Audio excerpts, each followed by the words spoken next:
کہ ایک شخص آپ صلی اللہ علیہ وآلہ وسلم کے پاس آیا کہ یا رسول اللہ جنت میں جانا چاہتا ہوں، کوئی بتا دے راستہ. تو آپ فرمایا فرض نماز ادا کر، فرض صدقہ دے، فرض روزے رکھ، نفلی کو ذکر ہی نہیں کیا آپ نے. تو وہ جاتے ہوئے کہنے لگا یا رسول اللہ جو آپ نے بتایا نہ اس میں کوئی چیز ایڈ کروں گا نہ اس میں سے کم. تو آپ نے فرمایا اگر کسی جنتی کو دیکھنا ہے اس کو دیکھ لے. تو اب اس سے پتا چلا فرض زکوٰۃ تو 2.5% ہی ہے، نفلی زکوٰۃ آپ چاہے 50% دیں. کبھی علماء نے یہ کہا کہ جی جس نے 2.5% زکوٰۃ دے دی اس کے بعد اگر وہ اور زکوٰۃ یا صدقہ نہیں نکالے گا تو وہ گناہگار ہوگا. کبھی نہیں کوئی کہتا. جب نماز کی باری آتی ہے تو سارے کہتے ہیں جناب دیکھیں جی وہ 17 رکھتے تو ہیں لیکن یہ سنت موقدہ بھی بہت ضروری ہے پڑھنی ورنہ نماز ہی نہیں ہوگی. دیکھیں میں آپ کو وہ علم الکلام الزامی پھکی والا جواب دے رہا ہوں کہ زکوٰۃ کے معاملے میں ہمیشہ کہتے ہیں جی 2.5% دے دی اب آپ کا مال حلال ہو گیا. تو ان سے پوچھے 2.5% تو فرض ہے، قرآن پاک میں تو نفلی صدقات کے اوپر بھی ترغیب دلائی گئی ہے. تو کہتے ہیں نہیں وہ نفلی ہیں آپ کی مرضی کر لیں نہ کریں. جب نمازوں کی باری آتی ہے اس میں انہوں نے وہ ساری نماز اور ڈالی ہوئی ہے، عشاء کی 17 رکعتیں ڈال دی ہوئی ہیں. کتنے ظالم ہیں. تو 17 رکعتیں دن رات میں، عشاء کی 17 نہیں ہے. ہاں باقی سنت موقدہ 12 یہ ہیں، اس کے علاوہ بھی ہے. سنن ابن ماجہ میں حدیث ہے جس نے ظہر سے پہلے 4 رکعتیں پڑھی اور ظہر کے بعد 4 رکعتیں پڑھی اس پہ دوزخ کی آگ حرام ہے. تو ہم تو ظہر کی سنتیں 6 نہیں 8 پڑھتے ہیں، 4 پہلے 4 بعد میں، لیکن موقدہ 6 ہی ہیں، 4 پہلے 2 بعد میں. ٹھیک ہو گیا. اسی طریقے سے ایک اور حدیث ہے سنن اربع میں. سنن اربع جب میں گفتگو میں بولوں تو اس سے مراد ابو داؤد، ترمذی، نسائی، ابن ماجہ ہے، اور صحیحین بولوں تو اس سے مراد بخاری اور مسلم ہے. یہ ٹرمز ہیں. سنن اربع کے اندر یعنی ابو داؤد، ترمذی، نسائی، ابن ماجہ کے اندر حدیث موجود ہے کہ آپ صلی اللہ علیہ وآلہ وسلم نے فرمایا اللہ اس پر رحم فرمائے جو عصر سے پہلے 4 رکعتیں پڑھے. تو 4 رکعتیں عصر سے پہلے پڑھ لیں تو آپ صلی اللہ علیہ وسلم کی دعا آپ کو مل جائے گی. لوگ تو بزرگوں سے دعائیں کروانے کے لیے جاتے ہیں، آپ گھر بیٹھے نبی علیہ السلام کی دعا لے سکتے ہیں، عصر سے پہلے 4 نوافل پڑھیں. اس طریقے سے بخاری مسلم میں آیا کہ مغرب سے پہلے 2 رکعتیں بھی صحابہ پڑھتے تھے، لیکن وہ بھی غیر موقع ہیں، پڑھ لیں تو ثواب ہے، نہ پڑھیں تو کوئی گناہ نہیں ہے.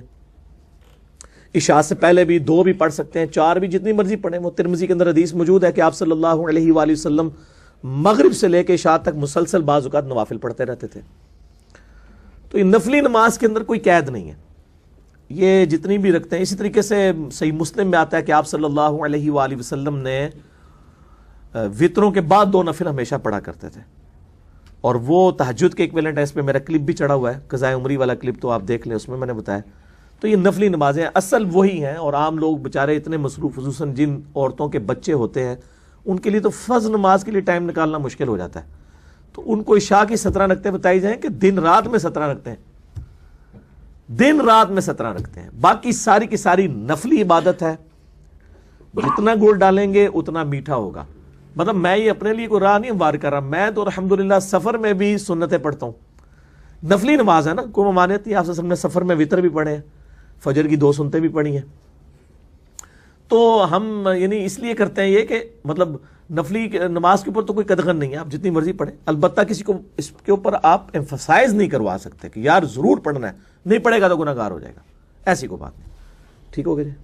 اس میں صرف فرض نمازوں کے جو اوقات ہے اس حوالے سے تھوڑا سا میرے خیال میں وہ رہ گیا سوال.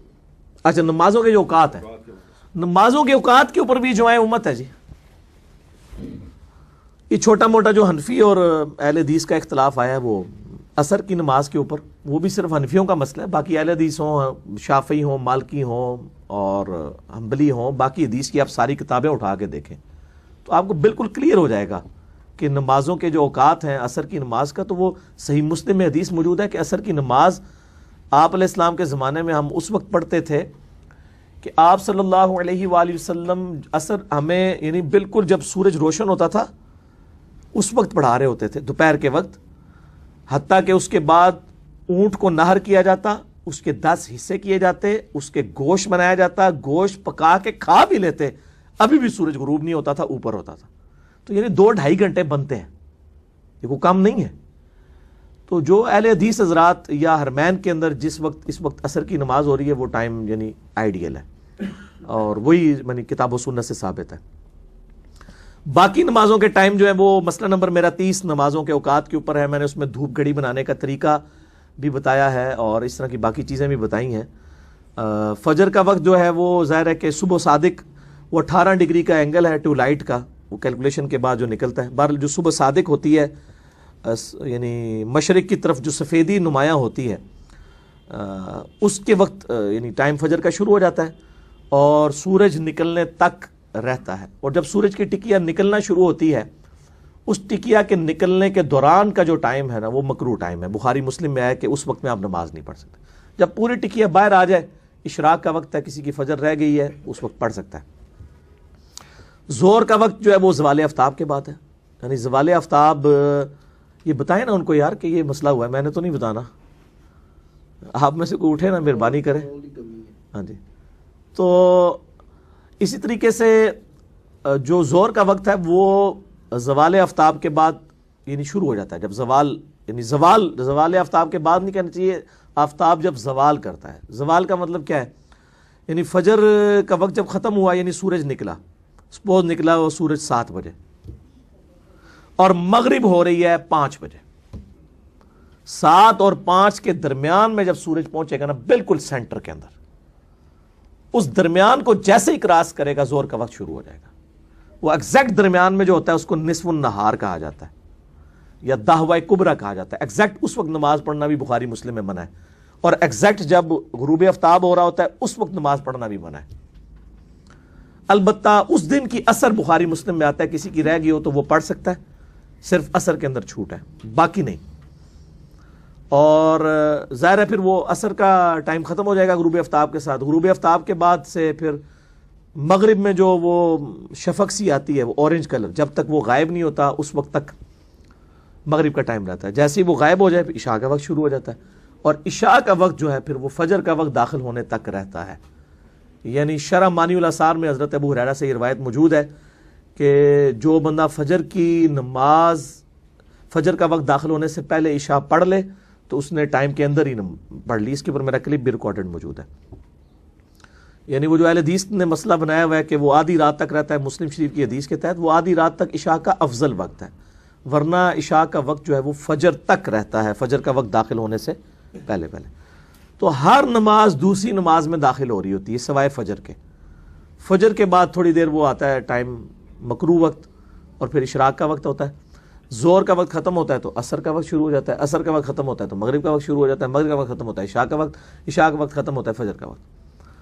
اور اس میں جو عصر کا وقت ہے وہ ایک مثل سائے کے برابر. ایک مثل سایہ یہ ہے کہ جب بھی کسی ورٹیکل چیز کو زمین میں گاڑا جائے اس کا جو سایہ اس کے اپنے برابر ہو جائے تو یہ ایک سایہ بنا، پلس سایہ اصلی. سایہ اصلی یہ ہوتا ہے کہ سورج اپنے ٹریک کے دوران جب بھی کسی چیز کا سایہ بنا رہا ہوتا ہے نا تو سب سے کم سایہ جو پورے دن میں آتا ہے اسے کہتے ہیں سایہ اصلی. گرمیوں میں یہ بہت تھوڑا ہوتا ہے، بعض کا 0 بھی ہو جائے گا. اگر آپ خط استوا پہ چلے جائیں تو بالکل 0. ہمارا بھی گرمیوں میں چھوٹا سا سایہ ہوتا ہے دن کے وقت، بالکل جب درمیان میں سورج ہوتا ہے. سردیوں میں وہ بعض کا اپنے سائے سے بھی بڑھ جاتا ہے کیونکہ سورج وہ افق کے ساتھ ساتھ چلتا ہے نا. گرمیوں میں تو ایسے اوپر سے جاتا ہے تو اس لیے سایہ کم. سایہ اصلی پلس ایک مثل سایہ ہو جائے تو عصر کا وقت شروع ہو جاتا ہے، مغرب تک رہتا ہے. لیکن صحیح مسلم میں حدیث ہے کہ آپ نے سورج زرد ہونے سے پہلے پہلے نماز پڑھ لینی ہے، ورنہ وہ منافق کی نماز ہے. بہت ڈیلے کرنا، یا جس طرح ہمارے حنفی حضرات نماز کو جان بوجھ کے بالکل 1 گھنٹہ رہ جاتا ہے مغرب میں تو اس وقت پڑھ رہے ہوتے ہیں، تو اس میں ثواب میں کمی آتی ہے. نماز تو ہو جائے گی لیکن نماز وہی وقت جو میں نے بتایا عصر کا. تو یہ مسئلہ نمبر 30 میں نے ڈیٹیل کے ساتھ نمازوں کے اوقات بتائے. تو ان سارے اوقات کے اندر نمازیں جو ہیں وہ اپنی اپنے اوقات کے اندر پڑھی جائیں گی. ہاں اگر کوئی سفر کے اندر ہے یا کوئی شرعی عذر لاحق ہے یا کوئی اور اس طرح کا ایشو ہے یا کبھی کبھار والا معاملہ ہے تو نماز جمع بھی کی جا سکتی ہیں، ظہر اثر جمع کی جا سکتی ہیں، مغرب و عشاء جمع ہو سکتی ہے. صحیح مسلم میں اوپر تلے 10 حدیثیں ہیں 1633 سے آن ورڈ تک کہ آپ صلی اللہ علیہ وسلم نے بغیر خوف کے، بغیر بارش کے، اور مدینہ شریف کے اندر مراد بغیر سفر کے، یعنی کوئی بھی مجبوری نہیں تھی. یہ صحابی اس لیے بتا رہے ہیں تاکہ پتہ چلے کہ بغیر مجبوری کے آپ نے جمع کیا. وہ بعض لوگ کہتے ہیں اس میں یہ تو نہیں لکھا ہوا کہ بغیر وجہ کے. بھئی وہ وجہ ہی تو بتانا چاہ رہا ہے کہ نہ وجہ یہی ہو سکتی ہے نا، خوف، بارش اور سفر، وہ تینوں نہیں تھے پھر بھی نمازیں جمع کی. اور اس پہ باقاعدہ باب باندھا ہے امام نووی نے کہ سفر و حضر میں نمازیں جمع کرنے کا جواب. جو ہمارے اہل تشیع بھائی کرتے ہیں انہوں نے روٹین بنائی ہوئی ہے، مطلب یہ جائز ہے، لیکن افضل ان کی فقہ میں بھی یہی لکھا ہوا ہے کہ آپ نمازیں الگ الگ وقت میں پڑھیں تو وہ افضل ہے۔ اہل سنت کے ہاں صرف اہل حدیث ہیں، وہ تھوڑی جرت کرتے ہیں نمازوں کو اس حوالے سے جمع کر لیتے ہیں، اور نمازیں جو جمع کرنے والا معاملہ ہے نا میرے بھائی، یہ اس میں میری جمع تقدیم بھی ہو سکتی ہے، جمع تاخیر بھی ہو سکتی ہے، جمع سوری بھی ہو سکتی ہے۔ جمع تقدیم یہ ہے کہ آپ ظہر کے ساتھ یہ عصر پڑھ لیں، مغرب کے ساتھ عشاء پڑھ لیں۔ جمع تاخیر یہ ہے کہ اتنی تاخیر کریں کہ عصر کا وقت شروع ہو جائے، اس میں پھر ظہر ملا لیں۔ عشاء کے وقت میں آپ جا کے مغرب ملا لیں۔ اب عشاء کا وقت ظاہر فجر سے پہلے تک رہتا ہے، رات کو 2 بجے بھی کو پڑھ لیں مغرب عشاء۔ اور جمع سوری یہ ہے کہ درمیان میں، یعنی ظہر آخری وقت میں، عصر اول وقت میں، اس کو تو حنفی بھی مانتے ہیں۔ تو سفر میں تو یہ عموماً سنت ہے، بخاری مسلم میں ہے۔ سفر کے علاوہ بھی عام حالات میں بھی اگر کوئی نمازیں جمع کر لیتا ہے، اور ہمارے جو یورپ میں، امریکہ میں لوگ جابز کرنے کے لیے اتنا سفر کر رہے ہوتے ہیں، وہ سب ویز میں جا رہے ہوتے ہیں اپنے آفس ٹائمنگ میں، ان کو تو چاہیے نمازیں قصر بھی کریں اور جمع بھی کریں، ظہر کے 2 فرض، عصر کے 2 فرض پڑھیں، عشاء بے شک گھر آ کے پڑھ لیں، مغرب کے 3 فرض، عشاء کے 2 فرض، تو ان کے لیے تو آسانی ہے، کوئی مطلب اس میں ایشو ہی نہیں ہے۔ تو ان کے لیے اللہ تعالیٰ نے اتنی بڑی آسانی رکھی ہے، اس حوالے سے نمازیں جمع کی جا سکتی ہیں۔ اس طرح کسی کی میٹنگ ہے، کوئی مجبور ہو گیا ہے کسی معاملے میں، تو نمازیں جمع کر سکتا ہے، عام حالت میں بھی جواز کی حد تک ہے۔ باقی بہتر یہ ظاہر ہے کہ انسان بہتری کی تلاش میں رہتا ہے کہ آپ جو ہے وہ نمازوں کو الگ وقت میں پڑھیں۔ ٹھیک، تو یہ بات کہ جو فرض نماز ہے اصل اہمیت اس کی ہے۔ ہمارے ہاں عام طور پر مذہبی حلقوں میں، اور خاص طور پر جو ذرا متصوفانہ انداز کے رنگ کے لوگ ہوتے ہیں، وہ فرض کو تو بس ایسے ہی ادا کر لیتے ہیں جیسے بس اس کی کوئی اہمیت نہیں ہے۔ بلکہ بعض لوگ وہ بھی ہیں کہ جو فرض کو ترک کر دیتے ہیں، نوافل پر سارا زور ہے، صرف رات کی نماز پر زور دیا جا رہا ہے۔ فرض نمازوں، یہ ہم نے دیکھے ہیں ایسے لوگ، بالفعل دیکھے۔ یہ تمام چیزیں جو ہیں در حقیقت اس پھر راہ نبوت سے انسان کو ہٹا دینے والی ہیں۔ فرض کتنا فرض، نفل کتنا نفل۔ نوافل کے بارے میں جو ہے شریعت سے ثابت ہے، وہ تہجد بھی نافلۃ لک، حضور کے لیے تو لازم تھی، باقی کے لیے لازم نہیں ہے۔ جو قیام اللیل شروع میں تھا وہ لازم نہیں ہے۔ ہاں رمضان مبارک میں اس کی تشویق ہے، ترغیب ہے، وہ خاص ایک مہینہ ہے، اس میں دن میں کھانا پینا جو ہے وہ حرام کیا گیا، تو رات کو 2/3 رات یا 1/3، کم سے کم 1/3 رات جاگو اللہ کے قرآن کے ساتھ، اللہ کی کتاب کے ساتھ۔ تو یہ اصل میں جو توازن ہے، یہ جو ہے بہت ضروری ہے۔ ارأیت اذا صلیت الصلوات المکتوبات، حضور آپ نے دیکھا، غور فرمائیے کہ اگر میں جو فرض نمازیں ہیں وہ ادا کروں۔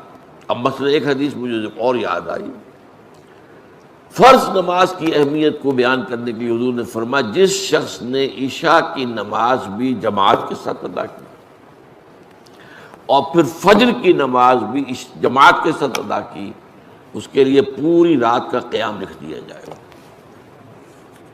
فرض کی یہ اہمیت ہے۔ تو اذا صلیت المکتوبات، صلوات المکتوبات وصمت رمضان، اور میں روزہ بھی رمضان کے روزے رکھ دوں، باقی روزہ رکھنا آپ کی مرضی پر ہے، رکھیں، ٹھیک ہے، لیکن وہ لازم نہیں ہے۔ نجات کے لیے لازم جو بیس لائن ہے وہ جو عبادات فرض، اس کے بعد جتنا آدمی اضافہ کر سکے، حالات کو بھی دیکھیں۔ بعض حالات ایسے ہوں گے کہ اس میں اصل اہمیت جہاد کی ہو جائے گی، قتال کی ہو جائے گی۔ اب ایسا حال بھی ہو سکتا ہے کہ اسلامی نظام قائم ہے، اسلامی حکومت قائم ہے، نظام خلافت قائم ہے، تو اب قتال کا معاملہ جو وہ حکومت کے ذمہ ہے، حکومت انتظام کرے گی۔ اگر کہیں 10,000 آدمی چاہیے، 10,000 آدمی نکل آئے چل جانے کے لیے، تو باقی آرام سے گھر میں سوئیں یا نوافل پڑھیں، ساری رات کھڑے رہیں، ٹھیک ہے، یہ تقرب بالنوافل کا موقع ہوگا۔ لیکن اگر اللہ کا دین جو ہے وہ مغلوب ہے، پامال ہے، اسے پاؤں تلے رودا جا رہا ہے، شریعت کی دھجیاں بکھیری جا رہی ہیں، عوامر کا استہزاء ہو رہا ہے اور جو منکرات ہیں ان کی تبلیغ ہو رہی ہے، اس وقت آدمی نوافل میں لگا رہے، وہاں تو فرض ہو جائے گا امر بالمعروف نہی عن المنکر، جہاد، اس کی جو بھی تقاضے ہوں، اس وقت سارے تقاضے اس کو بیان کرنے کا موقع نہیں ہے، اس اصل شے وہ ہوگی، اس فرض کو ترک کر کے نوافل میں لگیں گے تو یہ نوافل منہ پر دے مارے جائے۔ اس کو بہت زیادہ نمایاں کرنے کے لیے میں مثال دیتا ہوں کہ ذرا سوچئے، جب دامن احد میں معرکہ جاری تھا اور صحابہ کی جان پر بنی ہوئی تھی، خود حضور کی جان پر بنی ہوئی تھی، آپ کو معلوم ہے آپ زخمی ہوئے ہیں اور اتنا خون آپ کا بہہ گیا ہے کہ آپ بے ہوش ہو گئے ہیں اور خبر اڑ گئی کہ آپ کا تو انتقال ہو گیا، شہید ہو گئے۔ اس وقت اگر کوئی شخص مسجد نبوی میں بیٹھا ہوا درود کی تسبیح پڑھ رہا ہو یا کوئی اور نوافل ادا کر رہا ہو یا قرآن پڑھ رہا ہو تو اس کے بارے میں کیا حکم آپ کا ہوگا؟ پکا منافق، حالانکہ کام تو وہ اچھے کر رہا ہے۔ درود کی کتنی فضیلت آئی ہے اور نوافل ہے، یا قرآن کا پڑھنے کا ایک ایک حرف کا 10 نیکیوں کا ثواب ہے۔ سنت موقدہ اور غیر موقدہ کا ذرا بتا دیں۔ یہ میرے بھائی لوگوں نے آپ بھی یہ تقسیمیں کی ہوئی ہیں، نام رکھ لی ہیں، لوگ بیچارے بوجھ چلے آئے ہوئے کہ پتہ نہیں موقدہ کیا غیر موقدہ، کچھ بھی نہیں۔ بات صاف سیدھی بات ہے کہ فرضوں کے علاوہ جو نمازیں نا ان کو سنت کہہ لیں، نفل کہہ لیں، مستحب کہہ لیں، رغیبہ کہہ لیں، تطوع کہہ لیں، بہت نام ہے، مگر مطلب یہ ہے کہ پڑھیں تو ثواب ہے، نہ پڑھیں تو عذاب نہیں، اس کا پوچھا نہیں جائے گا۔ جیسے رمضان شریف کے روزے اگر تندرست آدمی نے رکھ لیے، سارے سال میں ایک روزہ بھی نہیں رکھا، حالانکہ آپ نے بڑے روزے سنت روزے بتائے ہیں، 13، 14، 15 کو بتائے ہیں، ہر سوموار اور جمعرات کا حضور رکھتے تھے۔ اب یہ مولوی بھی نہیں رکھتے، نماز کی سنتوں کی فکر پڑی ہے، روزے جو ہیں سنت وہ کبھی بھی نہیں رکھتے۔ وہاں نہیں خیال آتا کہ حضور تو ہمیشہ رکھتے تھے، ہم کیوں نہیں؟ وہاں کہیں یار ثواب ہی ہے نا، یہاں کیوں نہیں بتاتے کہ یہ بھی ثواب ہے؟ اگر کوئی نہیں کسی وقت پڑھتا، تھکے مارے مزدور آدمی اگر آج 4 فرض عشاء کے پڑھ لیں، جنت میں چلے جائیں، حساب میں تو بڑی ہو جائیں گے، نجات پا جائیں۔ باقی اگر وہ پڑھتے ہیں وتر سنت شاباش، مگر آپ بتا دیں لوگوں کو بیمار ہیں، بوڑھے ہیں، تھکے ہیں، مسافر ہیں، کیوں یار سمجھ کر کے 17 رکھتے پڑھنی۔ اب عشاء کی نماز جو سونے کا وقت ہوتا اس میں 17 رکھتے بتا دی، جس میں 4 دکھا ہی نہیں سکتے۔ میں صاف کہتا ہوں دنیا جہان میں کوئی عالم نکالے کہ غیر مقتضیٰ سنتیں 4 کہیں لکھی ہیں، کتابوں میں تم نے لکھ لی، حضور نے کبھی فرمایا ان کا؟ کبھی بھی نہیں فرمایا۔ 4 فرض، 2 سنت اور اس کے بعد وتر، یہ تھی رسول اللہ کی نماز۔ اس کے علاوہ عشاء کی نماز کوئی نہیں پڑھی۔ اور یہ وتر سنت بھی میں نے بتا دیا کہ جیسے نفل روزے ہیں ویسے ہے، ثواب ہے، بڑا ثواب ہے، مگر اگر کسی وقت کوئی نہیں پڑھتا، نفرت نہ کرے، نہ کوئی توہین کرے کہ کیا ہے سنت، ایسا کہے گا تو دین ہی گیا۔ اگر وہ مانتا کہ بہت ایسے مگر یار میں تھکا مزہ مجھ سے نہیں پڑھی جاتی، تو بے فکر رہیں، میرے جیسے جو ہے نا فارغ اور ناکارہ، ہم 1000 رکعت پڑھے نا اور مزدور صرف 4 فرض پڑھ لے، ہماری 1000 رکعت سے زیادہ ثواب ہے۔ وہ بیچارہ تھکا ماندہ کام میں پھنسا ہوا، ہم کیا ملا مسجد میں بیٹھے۔ آپ دیکھیں رکھتے نہیں، اللہ دیکھتا کن حالات میں یہ پڑھ رہا، بیمار لیٹا ہوا بیچارہ اشارے سے پڑھ رہا، وہ ہم تندرستوں سے زیادہ اس کا ثواب ہے۔ جی کہ جو ظہر کی نماز ہے، جیسے مولانا صاحب فرما رہے ہیں سنتوں کے متعلق، نوافل کے متعلق، وہ ظہر کی نماز میں اگر کسی وجہ سے صرف فرض ادا کر لیے تو کیا اس کے متعلق حکم ہے؟ میں نے عرض کر لیا کہ اللہ کے رسول نے امت کی سہولت کے لیے ہر عبادت کے 2 حصے کر لیے۔ عقل ہونی چاہیے، وہ نماز ہو، روزہ ہو، حج ہو، کچھ بھی ہو، ایک حصہ ہے مقام نجات۔ جیسے آپ امتحان میں سمجھیں نا پاس مارکس ہے کہ اتنے نمبر لے لے تو پاس ہو جاتا، فیل ہونے سے بچ گیا۔ اسی طرح مقام نجات جو ہے نا، فرض اگر کوئی شخص پڑھتا رہے، سنت وتر نہ پڑھے، بے قدری نہ کرے، احترام کرے، مگر پڑھتا نہیں پڑھا جا سکتا، یہ پڑھتا ہی نہیں، تو نجات ہو جائے گی، سوال نہیں ہوگا کیوں نہیں کیا۔